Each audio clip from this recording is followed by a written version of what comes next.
Anda kembali bersama kami di Sapa Indonesia Malam. Saudara, seorang mahasiswa di Universitas Brawijaya Malang, Jawa Timur ditangkap Densus 88 Polri. Diduga mahasiswa tersebut jadi simpatisan ISIS. Mahasiswa Universitas Brawijaya Malang yang diduga jadi simpatisan ISIS ditangkap Densus 88 anti teror Senin lalu. Wakil Rektor 3 Bidang Kemahasiswaan Universitas Brawijaya, Abdul Hakim, menyebut yang bersangkutan merupakan mahasiswa aktif semester 6.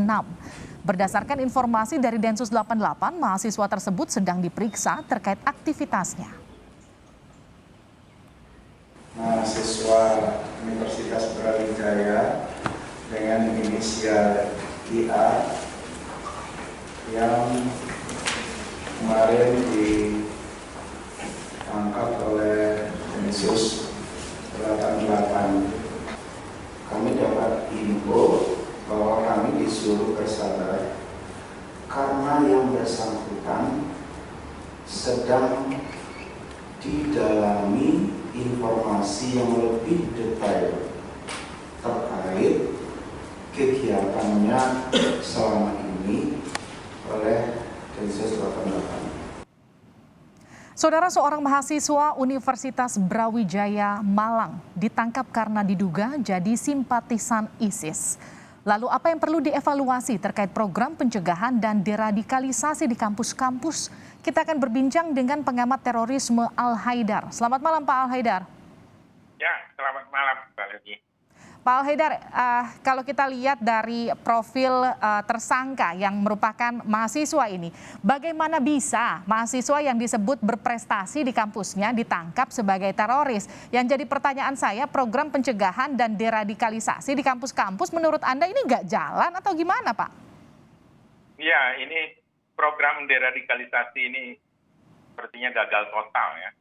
Apalagi ketika harus melakukan penetrasi kontrawacana di tingkat universitas di kampus-kampus di mana banyak mahasiswa-mahasiswa yang kritis. Itu sepertinya program ini tiba-tiba tidak bisa beriak apa-apa dalam menjawab kritisan mahasiswa. Dan saya kira ini juga menyangkut dengan kurikulum. Karena kurikulum di universitas kita selama ini terlalu sedikit ataupun terlalu minimal membahas tentang persoalan-persoalan keagamaan dan konteks sosial politik dari organisasi non gerakan keagamaan. Mata kuliah pelajaran umum agama pun kelihatannya ini harus dievaluasi lagi muatannya yang mungkin terlalu banyak kepada pengenalan persoalan-persoalan yang terlalu esoteris sehingga perlu ada kontekstualitas. Jadi saya kira ini problem tidak hanya di Universitas Brawijaya saja, tapi sebagai universitas juga ada.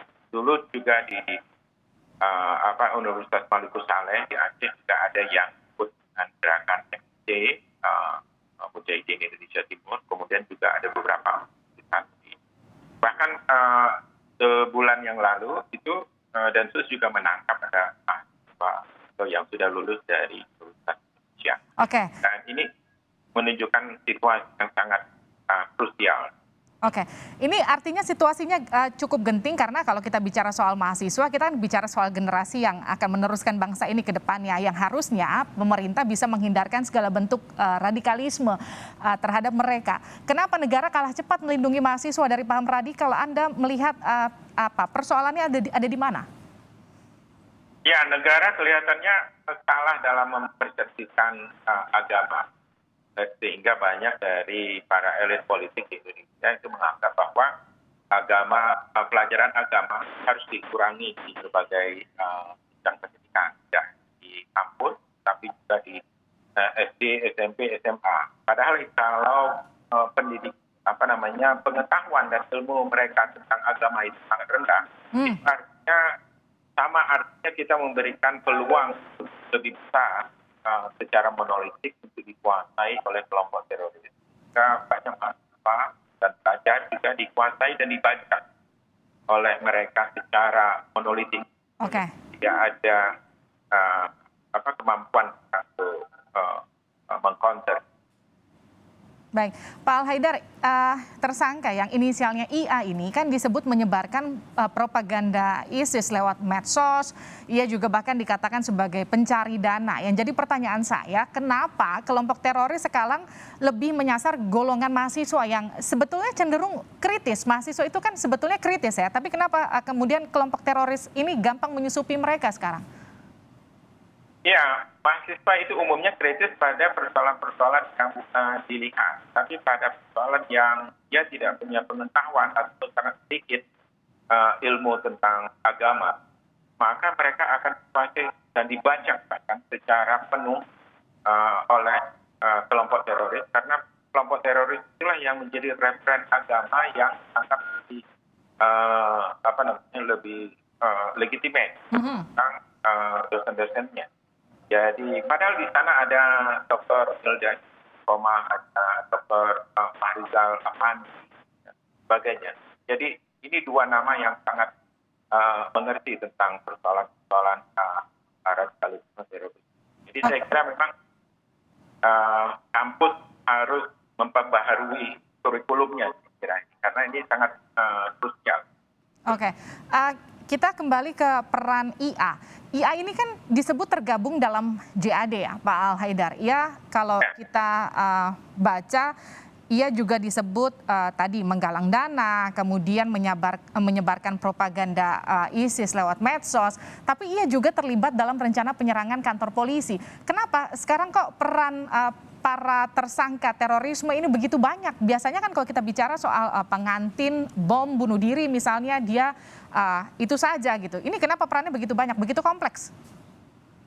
Iya, biasanya anggota-anggota teroris yang baru yang memiliki pendidikan yang tinggi, dan kelompok JAD kan sebenarnya defisit orang-orang yang intelektual. Nah, sehingga banyak di antara mereka itu yang kemudian kalau berhasil merekrut mahasiswa, maka kepada mahasiswa itulah akan dibebankan banyak tugas-tugas untuk menyebarkan propaganda, dan juga merekrut, kemudian juga untuk menggalang dana, bahkan untuk rencana penyerangannya juga dibebankan kepada mereka. Dan dia yang muda, yang memiliki energi yang banyak, apalagi umumnya mahasiswa adalah orang-orang dari latar belakang yang memiliki orang tua yang mampu, maka mereka akan terus mengkitab dan mengeksploitasi mahasiswa ini untuk kemudian akan berakhir dalam amalia bunuh diri biasa. Oke, Pak Al Haidar, ini ada istilah yang juga sering kita dengar dan kembali disebutkan oleh pihak kepolisian ketika penangkapan IA. Ia menyebut polisi sebagai togut. Kenapa sih istilah ini sering dipakai kelompok teroris, dan apa sih sebetulnya arti dari togut ini? Kenapa kemudian polisi harus diidentifikasi sebagai togut oleh mereka? Ya, bagi mereka dalam referen propaganda mereka menganggap bahwa yang namanya berjihad itu di jalan Allah dan melawan orang-orang yang berperang di jalan togut. Dan mereka harus menemukan lawannya. Dan lawan yang dipersepsikan oleh mereka secara konkret itu adalah polisi. Dan itu adalah gambaran secara semiotik bahwa mereka menemukan lawan. Jadi persepsi mereka selalu menganggap bahwa lawan ada di sekitar mereka, di hadapan mereka, dan mereka melawan lawan. Dan lawan dalam konteks keagamaan, lawan daripada Tuhan itu adalah togut. Dan sistem togut inilah yang kemudian cukup dominan, cukup menantang, dan cukup berseberangan sistem agama yang mereka. Ini pertanyaan terakhir saya untuk Anda. Kalau kita kembali lagi ke soal IA yang juga seorang mahasiswa, ini masih mahasiswa aktif. Sebelumnya ada juga mahasiswa non aktif ya, betul ya Pak Al Haidar ya? yang juga sempat diamankan oleh Densus. Yang jadi pertanyaan saya, artinya kan PR-nya besar bagi pemerintah untuk bagaimana menetralisir mahasiswa dari ancaman kelompok radikal begitu. Apa yang kemudian harus diperkuat oleh pemerintah?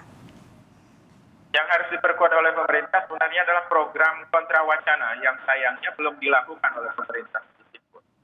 Dan kelihatannya pemerintah memang tidak serius dalam menangani terorisme. Karena pemerintah tidak punya imajinasi bagaimana mengatasi terorisme ini.